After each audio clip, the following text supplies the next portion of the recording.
My people, oh, how una dey? My country people, this na morning gist.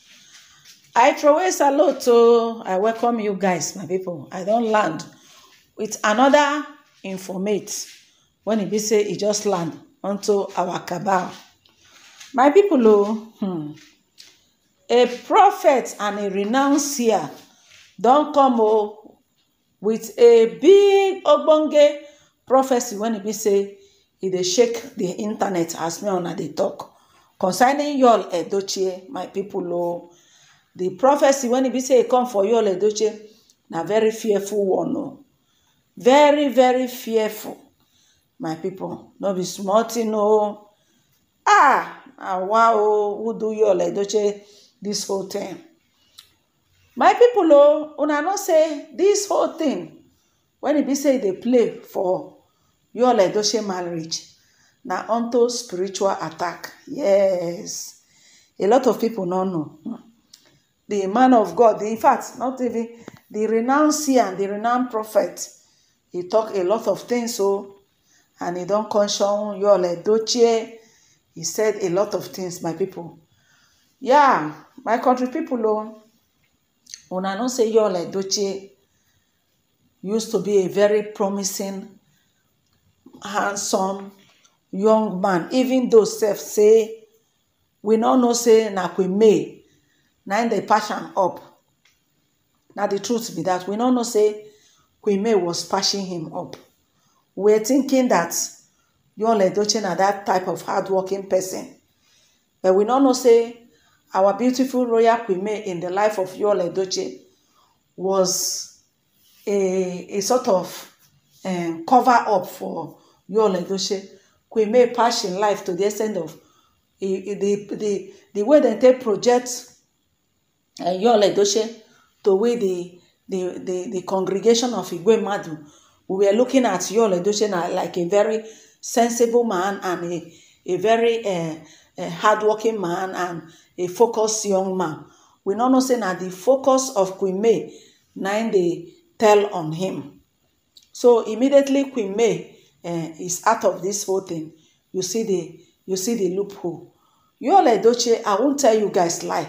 Yul Edochie was liked by a lot of people because if you talk of to marry early, Yul Edochie marry very early. In fact, Yul Edochie family, a lot of young people were looking at them as role model. People were envying them. People were seeing them as a role model to many youths.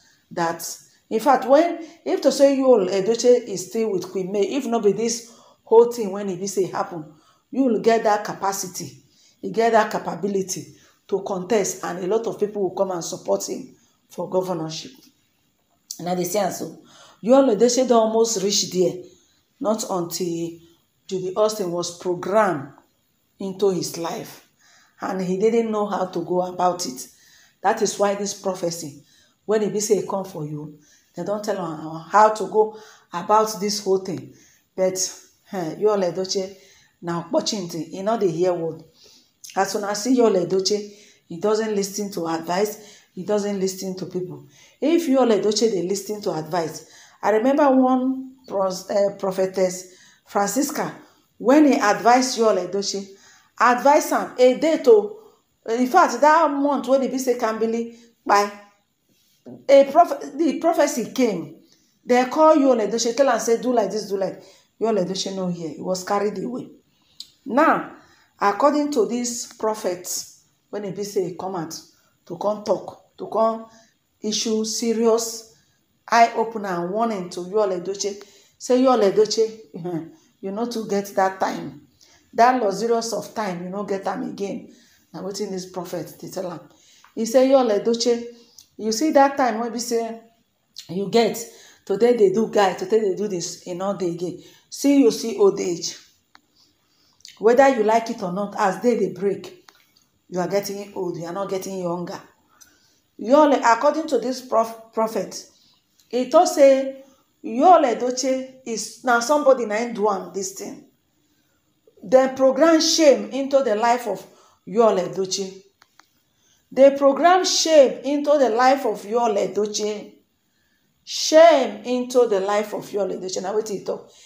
You know say why I believe this thing now be say, you know say Yul Edochie that time when she dey with Queen May dey with Yul Edochie, when they were married and their 4 pikin dem complete. You know say Yul Edochie dey very very proud. According to wetin dem dey talk, dem say Yul Edochie dey very very proud of im family. Even though sef say Yul Edochie na humanizer, Yul Edochie no get that agenda of marrying second wife. That one no be, e no dey for the plan. And Yul Edochie doesn't joke with his family. According to wetin dem talk, they say Yul Edochie love the daughter Danielle so much. Yeah, Danielle was even close very well. And Yul Edochie, according to wetin dem talk, they say there's a particular person when e be say na cook this whole thing, when e be say it happened in the life of Yul Edochie. When Yul Edochie became confused. They say they went to movie location. As they went to movie location, una know say a lot of people they talk say after movie, when they want to go, Yul Edochie go wind up, go zoom off. You know, we even green help people. Say Yul Edochie was so arrogant, proud. So the thing not go down well with a lot of people where we say that they envy am. When I see this thing, when it be say it happened to Junior Pope, where we say Junior Pope by if you look at Junior Pope, he's making it, and in fact, he don't pass a lot of in colleague. So out of jealousy, now they program this whole thing where you see where we say he taking life. Now Junior Pope life, now they won't buy, now make others follow. If Satan want to deal with you, Satan can, because of one person, when he want one soul, buy 1 million soul. You dey see am so now wetin happen? According to this prophet, he said the movie industry is saturated with a lot of envy and jealousy. He said Yul was not spiritually alert. That is why all this thing happened to him. He said Queen May no get problem. Queen May does not have any problem. Queen May is a virtuous woman. She tried, she did her part. But this force that came upon Yul Edochie, that Yul Edochie cannot even explain. Sometime under Yul Edochie reflection, Yul Edochie go sit down, they think how in life can't take turn like this upside down. You say Yul Edochie na attack. Now they attack your marriage. And there is a solution. Now wetin the prophet talk. He said this person, when he be say do Yul this thing, so Yul indirectly insult the person. Say after movie, Yul Edochie begin to brag.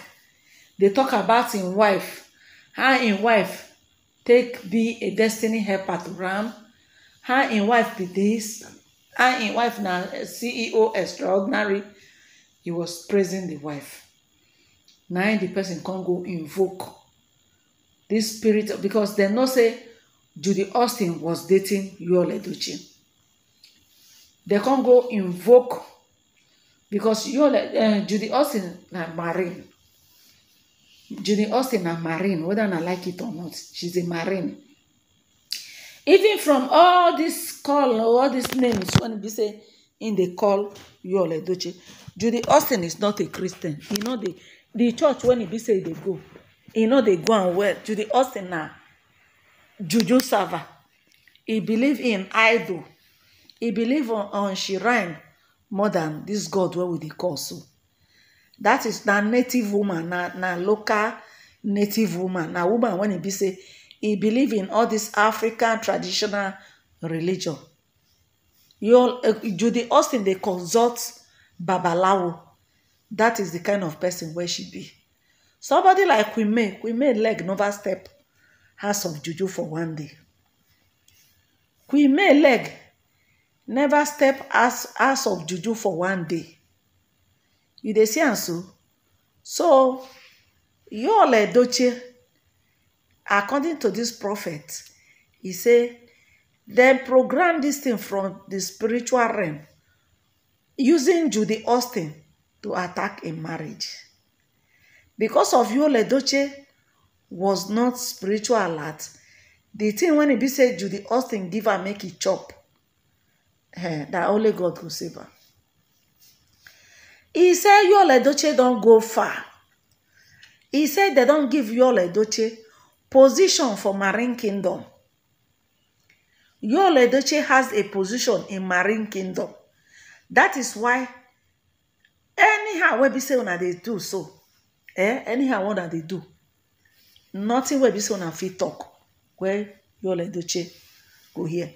And being that the Judy Austin when he go temper with na marine woman, he get marine husband. The spiritual wife of the spiritual husband of Judy Ekwensu, na they attack Yul Edochie. Say Yul Edochie no go see shimbai. Say Bonnie, if na hardship, say Yul Edochie never start.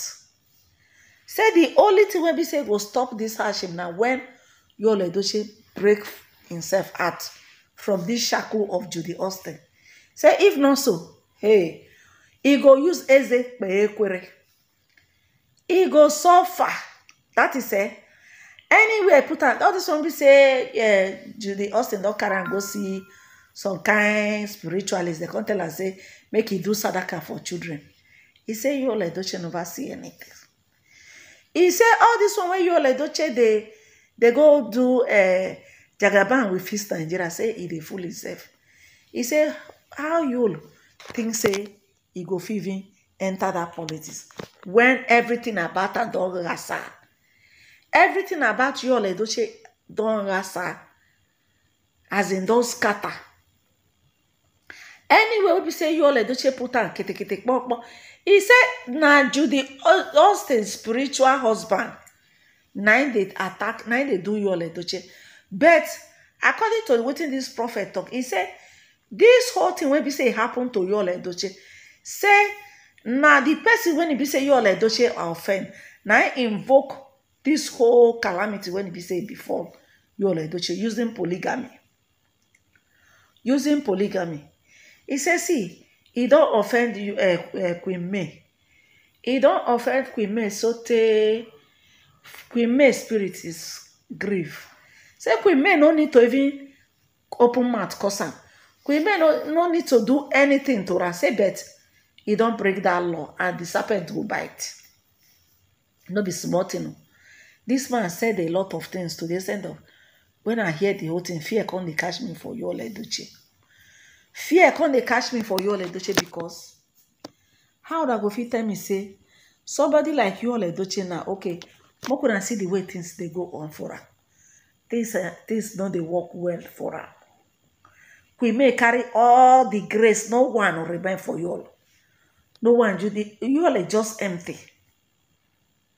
It's just empty. He said this Judy Austin, she has a spiritual husband. That same spiritual husband, when make her marry the first husband, he no stay. Marry the second husband, he no stay. Make Yul Edochie no think say Judy Austin come to stay. Say Judy Austin not go stay with her. He say when time reach when Judy Austin don't finally finish am, say Judy Austin go leave. Say so that time he will be empty. If Yul Edochie no do something about this whole thing, say Yul Edochie go empty. Say Yul Edochie evening, the evening of his life. Say that the afternoon of his life if they so. Say the evening no go dey palatable if he continue with this level. Say all this thing when he be say they run up and down Jagabango, he say nobody they give her anything. Say make he no bother himself because if this whole politics no go carry Yul Edochie head, say na small thing remain at the grace of God. My people, many things where this man talk. I say, chai. Now wow. Look at how everything is just going backward for Yul Edochie.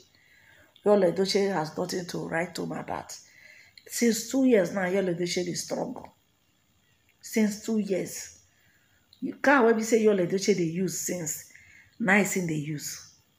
Yul Edochie is practically struggling. Even the court case when we say he gets with Queen May, Yul Edochie no dey fit meet up. e don dey fit meet up. Financially is down. So my people, now wetin this prophet, then the solution be say the prophet tell us say he has to leave Judy Austin. He said Judy Austin is not for him, Yul Edochie. He say if Yul Edochie dey doubt wetin he dey talk, make him continue with Judy Austin, but e no go end well with am. Even the Judy Austin time go reach where Judy Austin go leave. Say because all this insult, wey they insult Judy Austin, they get to Judy Austin. Say one day Judy Austin go finally leave. So my people, we no come know whether Queen May go come into the picture if Judy Austin don't leave. But wetin we dey know, wetin we know say be say once the divorce come now, once they don't divorce, I think Queen May will now move on with her life. Even as we even dey talk, Queen May don't move on. I don't think that Queen May want to have anything to do with Yul Edochie again, because the damage is too much.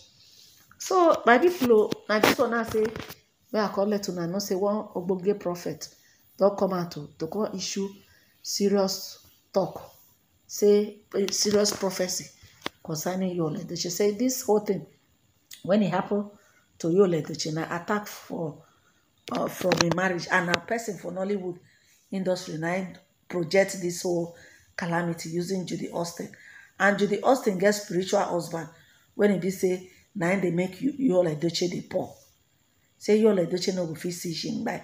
As long as say in there with this Judy Austin, he not go see money. He not go see money. Anything when he put in hand, he go struggle.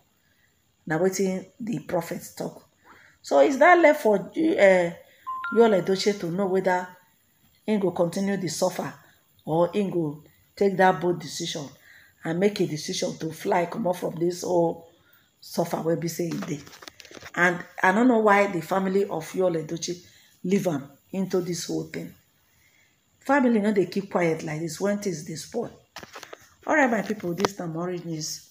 Those of you when I never subscribe to our channel, but when they watch us for the first time, look now, subscribe, hit the notification bell. All our returning viewers and subscribers, I say God will bless you now. Thank you so much for your support. Don't forget to join our membership. That is every my people. So that is it. You guys should share and like our video. Have a nice day. Bye.